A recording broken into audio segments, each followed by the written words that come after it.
Chris Classic dropping a car vlog, a live one at that. I hope all is well. If nobody, God loves you, Christ loves you, and I love you as well. I'm praying for you guys and gals. Hopefully you guys are having a wonderful day, and if you aren't, I pray that you have a better day or better days to come. Make sure you subscribe to the Take It Home podcast, where I talk about professional wrestling topics, and I'll put up my matches as Classic Alpha, a professional wrestler of 13 years.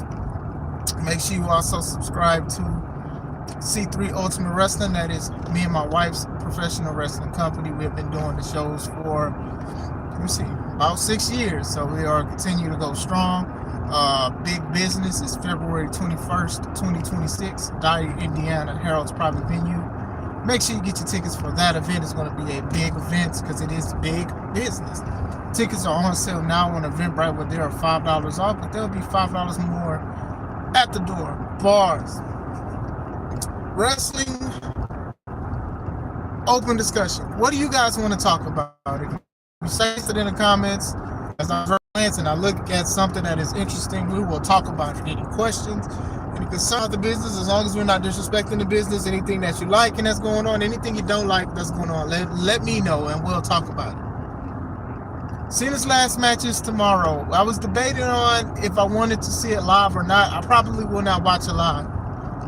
Tomorrow I get a whole day to myself, and I'll probably watch it after everyone else. Like I said, I'm not sub to Peacock. I unsubbed as soon as I found out that PLEs wasn't going to be there anymore. I've unsubbed from them, and I haven't watched PLEs live since. The way I watch them is I watch them online, a day after it or whatever, if I have the time. But I'm not interested in subbing to another app that you would probably download the wrong one, because it's a certain ESPN app that you have to do. You have to have a certain subscription for it. I ain't doing all that. I'm not paying $30 to $40 for something that I may not enjoy. I'm just not. I'm sorry. Like, I'd have been highly upset if I spent that money on a subscription service and WrestlePalooza came out to be the way it was. It's just, I'm not doing it. I'm definitely not doing it. So I don't mind watching it a day or so later, or I don't mind not watching it at all if I don't feel like anything is interesting. Cena's last match, I'll watch it. But like I said, we already done crashed out on Cena a couple days ago about the Who Cares mark. So if I watch it, I probably will watch it to talk about like what story was told and stuff like that. So of course I love good storytelling or whatever. So I'll probably watch it a day or so later. I probably won't watch it the same time you guys are watching it or whatnot. So yeah, $30 is a lot. And I do know that pay-per-views could be like $40 to $50. I do realize that, but the WWE Network spoiled everybody. It was a big worry at first about how the price was going to be, because people said, oh, the network is going to have all the pay-per-views and stuff. So people said, oh my gosh, it's going to be a lot of money. Oh, it's going to have Legends House, it's going to have Camp WWE, it's going to have all of these shows. Oh my gosh, it's going to cost a lot of money. And then basically it was only $9.99 a month. So of course everybody got it. And of course when everybody got it, WWE also still lost money because pay-per-view prices went down, obviously, because of the network and stuff like that. But still, I think we got spoiled. And then I think even going to Peacock, what was it, like $14.99 or something like that? It depends on premiums and stuff like that. That still was a good price. Then also how they went to ESPN was messed up, because people was like, they thought they had until January to watch PLEs on Peacock, and then you watch stuff on ESPN. No, they played a swerve on people. They was like, oh, ESPN presents WrestlePalooza only on ESPN, not on Peacock. And people was like, well, y'all made it seem like we can watch PLEs until January. We thought like this month was going to be December. This month was going to be the last month we can watch PLEs on Peacock. Y'all was like, nah, we're just going to do it here. Now, I know that Saturday night's main event is going to be on Peacock and stuff like that and all that. And the international people, they're spoiled because some still have the network, or they can watch it on other apps like Netflix and stuff like that. And I'm not big on VPNs. I'm just not. But still, I do think they went wrong with that. Yeah, the network is $9.99. But still, he's had a historic career. Millions of people know him. Millions of people love him. Like I said, regardless of how I feel about him and how people probably feel about what he said, about the Who Cares part, people are still going to look at it. People are still going to cheer. They're going to boo. They're going to let's go Cena. Cena sucks. They're going to cry, and they're going to miss John Cena. And like I said, over 20 something plus years in the business, great matches and stuff. Even when people was booing him, I was a super fan of John Cena because I felt like he could wrestle. And the funny thing is, people talking about 5 moves of doom, but didn't understand how the business works about like people having at least 5 moves. But Cena was just so, big on the radar and beating people's legendary wrestlers and favorite wrestlers that grew up watching that they said 5 moves of doom. But everybody has at least 5 moves that they do per match. Something to think about. What else do you guys want to speak about? You guys know I'm on the way to get my kids. The traffic is a little slightly backed up and stuff like that. I know some people are traveling to go to see family or to be with family or leaving work and stuff like that. So get your ride with your boy.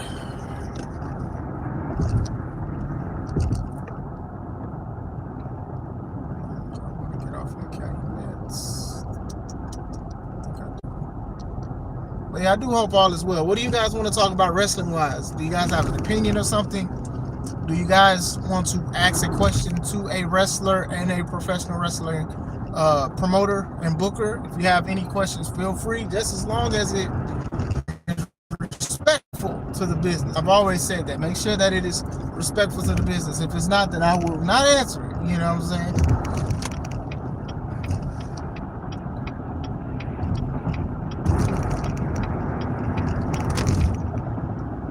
Oh, this traffic is trafficking. That sounded horrible.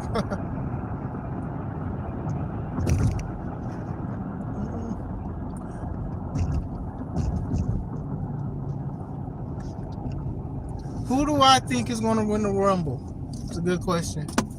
I don't know. I do hope that it'll be a young person. That's as much as I can say about it. At this point, you guys see my drink of choice. At this point, just somebody young. If y'all can build, I would say Javon Evans or Trick Williams or even the Oba Femi. Oba's going against Cody. See, I may have to watch. I may have to find a way to watch it because I do want to see Oba and Cody live. I do want to see that live. But yeah, if they did it right, I'd have Oba do it. Honestly, I think it's time for them to start pushing the younger talent. Like, their main event scene is 40 and ups. This was what people was talking about years ago when Vince was running it. Now Triple H is doing the same thing. And sure, some of these guys can still wrestle. They can still go on the mic and they're selling merch. Obviously, they're more about business than actual, like, story stuff and moral stuff. They actually are. But still, the money's already made. Why not bank on these guys, these younger guys? I think Braun Breaker, if he doesn't win when he faces Punk, that'd be a great one if he goes there and, if he wins the Royal Rumble. Say he falls short of going against beating Punk and then he wins the Royal Rumble and go after Cody and beat Cody. Because to me, if Cody keeps the belt all the way up to WrestleMania, he needs to lose it. He needs to lose it, in my opinion. He doesn't need to have a long reign again. He just doesn't need to at all. So I do feel like this would be the time to have younger talent win it. Jay won it last year, and Jay's 40. He was a little bit before 40, but still, and even then, that kind of messed him up because he opened up WrestleMania when he should have main evented as the Royal Rumble winner. But still, needs to be a younger person. Like, I know some people are saying, what LA Knight is going through is going to be to a big story. I'm like, will it? Will it? Y'all said the same thing about Karrion Kross. Oh, Karrion Kross, look at how they doing them. They doing them bad because they're going to treat them good in the story. Y'all say that for a lot of people. When I say y'all, I don't mean everybody. But I'm just saying in general. Oh, they're going to treat him right. Oh, he's going to get a main event push. I'm like, this is a heck of a main event push. How you stumbling and into a main event push is beyond me. It's not a Prime. It's a Mountain Dew Baja Blast Tropical Lemon. Lime. Sorry. Tropical Lime. Still. I got Roman, either him or Sammy. See, Sammy would be good too, but it'll go right into the thing of these 40 and ups. Now, he may be 37, 38 or whatever. I don't know his age, but still. Sammy will be a good thing too. I mean, Sammy is a guy that people can get behind and he can finally have his moment. Actually, I put Sammy up there as expected to win. You know, Sammy has been a great role player when it comes to WWE. Whatever they want him to do, he does a great job with it, and the fans can definitely get behind him. So him actually winning a big one would be a big thing because a lot of people would love to see it. You know, his homie Kevin Owens, he got to be a Universal Champion and stuff like that, but his reign wasn't that great. But I think Sammy will probably have a decent run. You know, it was bad enough. You know, they always called him like the underdog, but he was winning as many matches as he was losing. But still, I get what they were doing. But still, Sammy would be a good look. I am not a Prime drinker. I've never drunk Prime. Prime it does not look refreshing, if that makes sense. I know a lot of kids drink it and stuff because it's what to do, but I've never drunk a Prime. I've never said, ooh, that looks delicious. I do know that the containers are not really see-through, so you can't see the product, but I don't think I've ever drunk a Prime. Shout out to you, Arshawn, for quickly drinking. Yeah, Sammy, if Sammy wins it, that'll be good too. But if y'all go for a younger guy, that's fine. If y'all go for some people that's under 30, that works too. It is definitely fine. Drink time.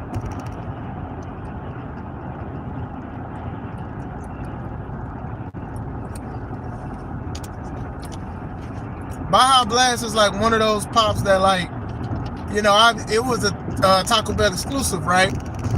And people will go to Taco Bell and get the Baja Blast. But usually when they make stuff in the bottles, it doesn't taste the same. Baja Blast is definitely one of the ones that actually does taste the same as if you ordered it from Taco Bell. So shout out to Mountain Dew, but y'all still need to bring out Whiteout. Whiteout was my favorite, but nothing, and I mean nothing, would top the greatness of Mountain Dew Cold Red. Mountain Dew Cold Red was one of the best Mountain Dew flavors I've ever had.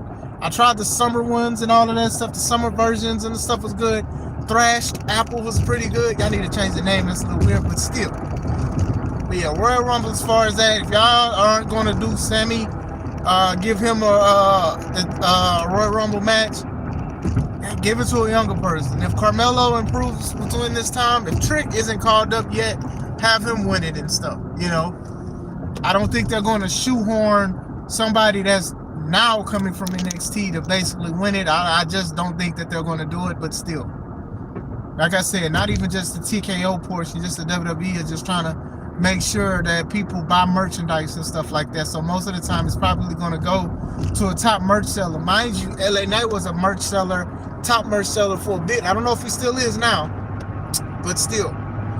Yeah, I don't know what's going on with LA Knight, man. Some people think he's going to be, and this is what I'm saying, like, we got to be careful and like take into consideration that this person may be losing their job. If they aren't, cool.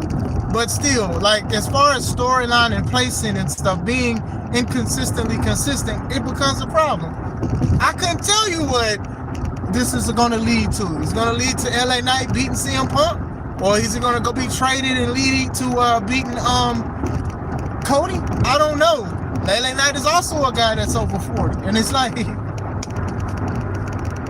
I don't know, like, I just want people to enjoy it and just watch it, but at the same time, I feel for him because LA Knight definitely is a guy that he hasn't fizzled. Like, people aren't like, oh, well, we're tired of you. They're still saying to LA Knight, yeah, they're still listening.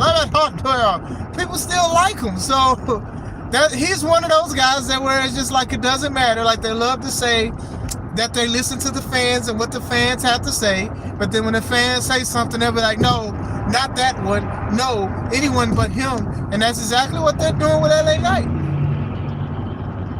They're doing that with LA Knight. They did it with somebody else too. My mind slipped. Oh, Austin Theory. When they finally saw Austin Theory, they was cheering for him. WWE was like, yeah, we're not going to show you. So now there's talking about that the mystery man could be like two people. Talking about they are switching between two people, which is stupid to me. But still. It is what it is at this point, you know. You know, sometimes it is trust the process when the process is not worth trusting. Well, it's not the Karrion Kross being released was part of a storyline, and even if it still is, it's still crazy. he going on the independent circuit and stuff like that and all. I don't know, man. And then sometimes, even with these releases, sometimes these wrestlers do be having bad attitudes. Sometimes they are hothead and sometimes they are unprofessional. I also leave that in the window and then out the gate too. That could also be a problem as well. You just never know. And then some people are going to say, and they're going to rebuttal that and say, oh, well, Shawn Michaels and other wrestlers, they had attitudes and they still had a job. And that's true. That's definitely true. But sometimes different strokes is for different folks. Honestly. It's going to have a spot in Shinsuke. Shinsuke is another one. People want Shinsuke to do a lot of stuff. And it's just like, man, these were guys that Triple H liked and believed in. These were guys that were considered Triple H guys. And now it seems like they're on TV one minute and they're not on TV the next. So TKO obviously has an influence on it as well. So they're obviously looking at the numbers and ratings and looking at who people respond to and who's selling, who's buying the most merch. So still, Finn is also a good one. Finn would also be a good one because Finn has been in the backseat of Judgment Day since Judgment Day started. Like him and JD McDonough. Okay, cool. They got the tag belts a couple times and stuff. He went to the AAA and he has his demon puppet, Demonito, whatever he calls it. Yeah, that's interesting and stuff like that. But still, Finn is a one-time world champion. He's a universal champion. He got injured and he had to vacate it the next day. Like, they didn't even be like, well, wait a minute, maybe he could just take like a few weeks off. They made him. That shows you how behind they were behind Finn, man. They was like, oh man, well, time to make a new champion, and that's what Kevin wanted. I was like, they didn't even like wait. They should have waited like a week or something. They was like, nah, bro, you good. Give me that title. Here, give me the title. Leave your keys on the table before you leave. Like that's exactly how they did Finn. They was wild for that one. I mean, he obviously in hindsight, he was out for a long time to heal. He has a scar for the surgery, but still, it was like, man, jeez, man. He had a man a chance. I think it will be more than one person. They don't need more than one person, though. They don't need more than one person. They do not need it. I'm going to give you an example. NWO, right?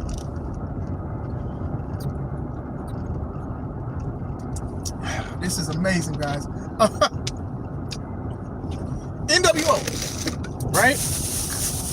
NWO was one of the reasons and driving forces to why WCW had higher ratings and viewers than WWE. Then they started bringing more people in it. They was bringing people in. They was attacking. They attacked Macho Man. They attacked the Giant, who was known as Big Show, who was known as Paul White.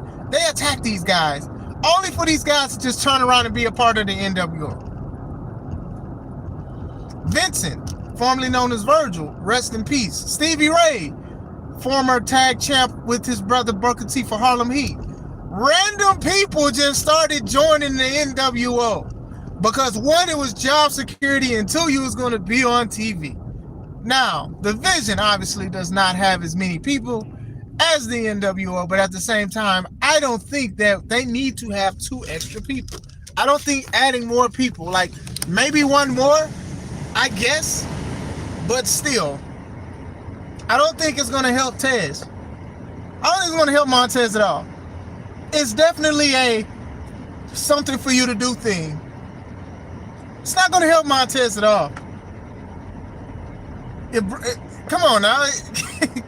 We got to be honest here. It's not going to help him.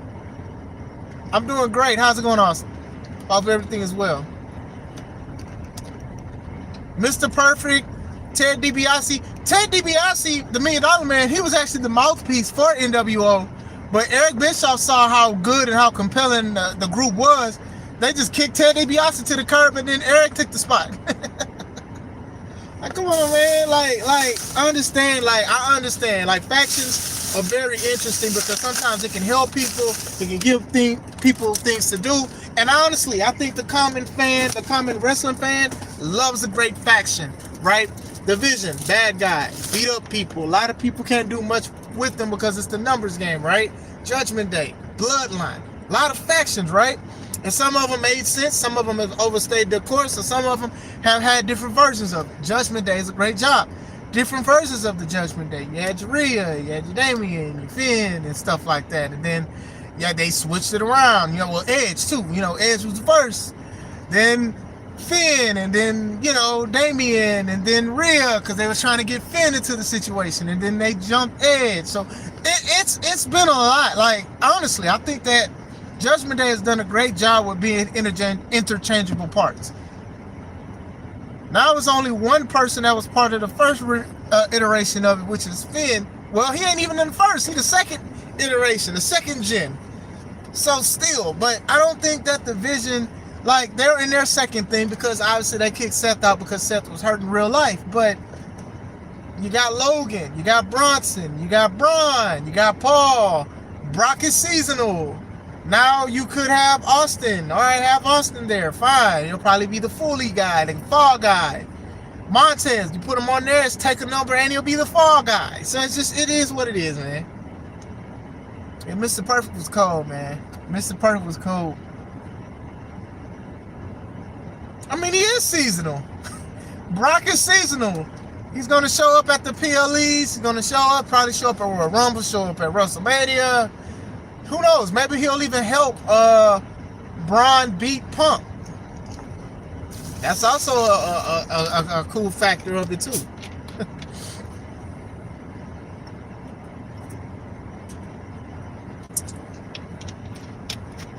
Brock is a seasonal worker for the Vision. That means that he's going to come in every Christmas and wear the Santa Claus suit.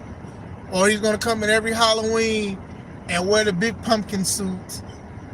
Valentine's Day dress as Cupid. He's going to be the seasonal person in the Vision. And that's exactly what he's going to be. Remember, Perfect spit the gum out. He would spit the gum out. Like, the vignettes was good. Like, he would throw the football and run and catch it and stuff like that. The way he throw the towel and catch it, like, it was compelling. Now, they could have made him a champion, but, WWE was on something. Yeah, he definitely was doing some different stuff, so.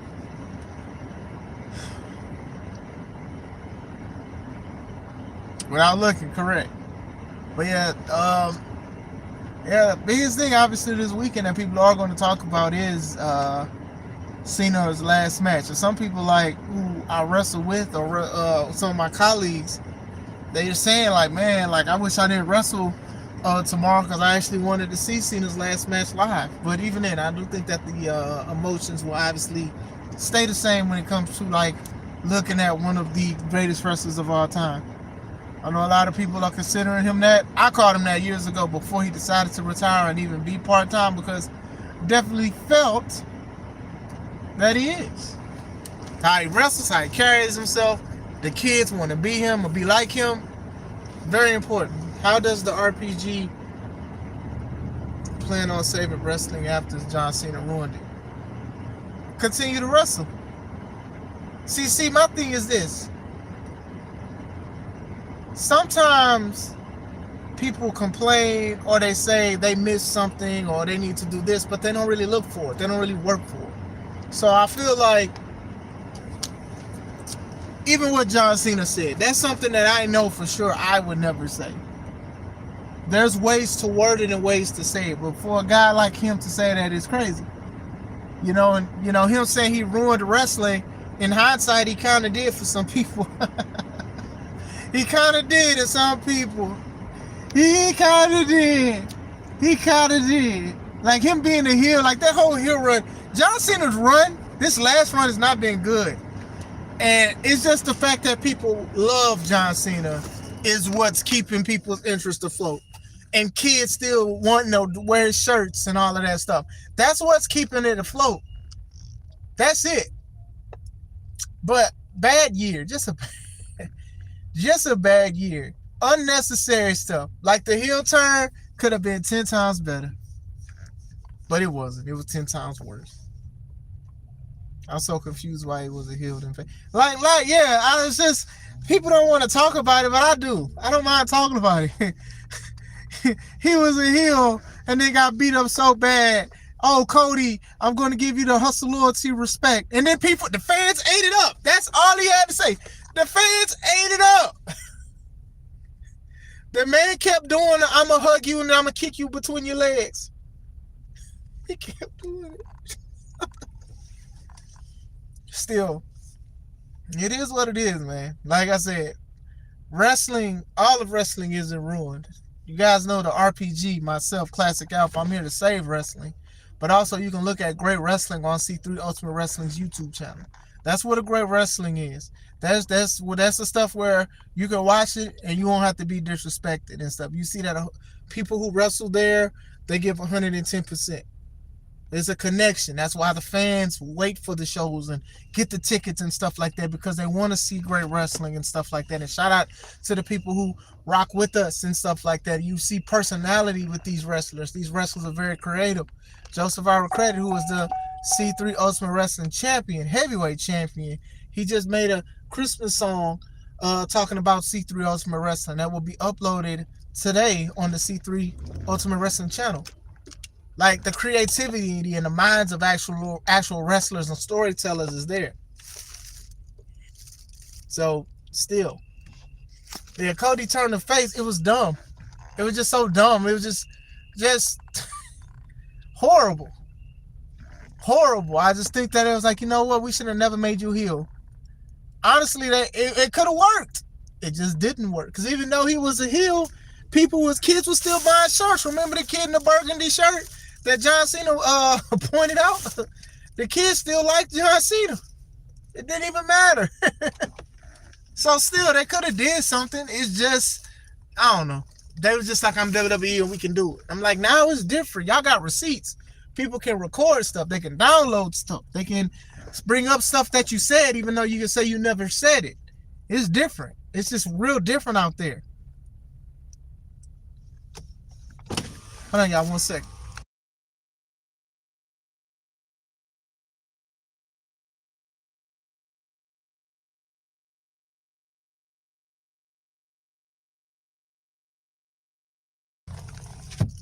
But yeah, based on seeing it as a promoter, Booker, do you prefer working with people that would say yes to anything or people that have strong creative opinions? This is actually a good question. Both. Both have their perks.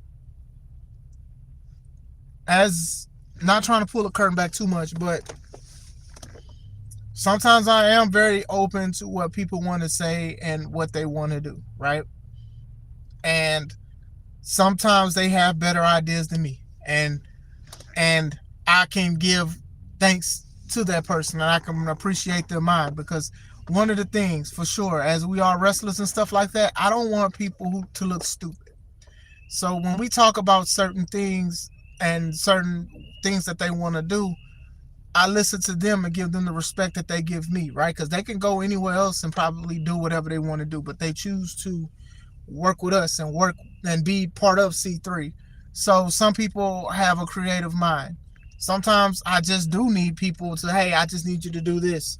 And they'll say, okay, boss man, you got it. Now, they call me boss man sometimes. I'm like, oh man, you ain't got to do all that. But still, they both have their perks. And like, I can't sit here and say like maybe just one person that I low-key had like a fallout with creative direction.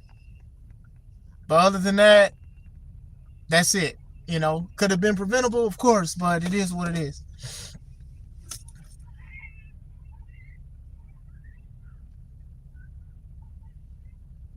Yeah, with Cena, we definitely see he's just a person that they'll be like Triple H to tell him, hey, go do 10 push-ups in the ring and say, beat. That's all, folks. And John Cena say, yeah, because that's just what's asked of him. And that could be a good thing. Sometimes people don't want to say why. They're like, hey, I'm here to get this money, and that's it. You know what I'm saying? That's just what it is. And like I said, it has its perks, because sometimes people want to tell a story with somebody else. Somebody wants somebody else to be a better role player. And it happens. It definitely happens. It's not a bad thing for sure. It's definitely not a bad thing for that and for how that to even happen. But sometimes it is cool to be like, hey, why don't we do this and why don't we do that? Some wrestlers, they're getting on these interviews and they're speaking about how they created a term or they're using something that was very, very popular or used to be. I mean, look at Jey Uso, right? Jey Uso is saying yeet. If y'all remember Vines and stuff like that, like the dude threw like a CD, and for some reason everybody used that sound bite and everybody was like yeet, yeet and stuff. And then all of a sudden Jey Uso says it, and it's like one of the biggest things in the history of wrestling for the time being. He got shirts, he got all kind of stuff saying yeet. It's crazy. What up, y'all? Come on, hurry up. Get in the car. Get in the car. Don't just push it, Cam. Let me get him. Get your seatbelt, mama. So, say thank you. Wait. It's a buckle. Get your buckle. Give me a buckle. What a buckle. There you go. All right, we're going to have to go to the store real quick, okay? Okay. Hi, guys. Kids are saying hi to y'all. Make sure you say hi to my kids. And Hello. Jimmy started that. So, but yeah, it still, sometimes people, and you hear like interviewers, they'll say it, hey, how did you come up with this character? And sometimes wrestlers will come up and they'll be like, oh, well, we came up with this because of this and that, or we had a whole bunch of ideas and they gave it to somebody else, or they didn't like what we said, so we just started getting frustrated. Like, it's a lot of stuff, because what's his name? Brodus Clay, also known as Tyrus. Apparently, he's saying that he came up with the Hall of Pain idea, and WWE took it and they gave it to Mark Henry. Now, I don't know how legit that is, but I do think it went to the right person. I think if that's the case, it's unfortunate for Brodus. However, I do think that did go to the right person in Mark Henry, honestly. I truly do. I do think that Mark Henry did it more justice, would have done it more justice than Brodus, honestly. But still.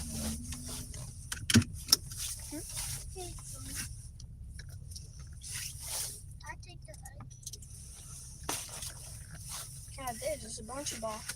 Bouncy ball? Don't throw it in the car. But what's his name? Arshawn's favorite, one of his favorite wrestlers, Kaden Carter.